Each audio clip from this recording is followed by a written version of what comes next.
গ্যাংস্টাররা ইচ্ছে করে তাদের বুটের ভেতরে লাল মরিচের গুঁড়া ঢেলে দিত এবং সোলের নিচে ছোট একটি ছিদ্র করত। কোনো চুরি বা ডাকাতির সময় যদি পুলিশ গ্যাংস্টারকে দেখে ফেলে, পুলিশ কুকুর সহজেই তাদের গন্ধ অনুসরণ করে ধরতে পারত। কিন্তু যখন তারা লাল মরিচ ভরা জুতো পরে দৌড়াতো, মরিচের গুঁড়া পথে ছড়িয়ে পড়ত।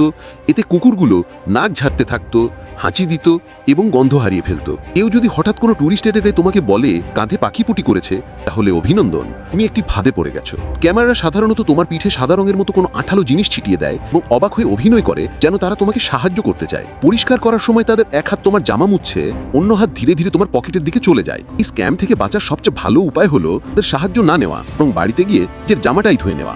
একজন নিনজা গ্যাস বোমা ছুড়ে মুহূর্তের মধ্যে কিভাবে গায়েব হয়ে যায় তুমি ভাবো এটা জাদু, কিন্তু তারা যে বোমাটি ব্যবহার করত তার নাম ছিল অ্যাঙ্গো, যা গান পাউডার আর সালফার দিয়ে তৈরি।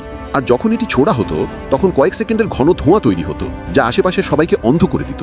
এতে নিনজারা শত্রুকে বিভ্রান্ত করতে এবং দ্রুত দৌড়ে গিয়ে কোনো আড়ালে লুকিয়ে পড়ার যথেষ্ট সময় পেত।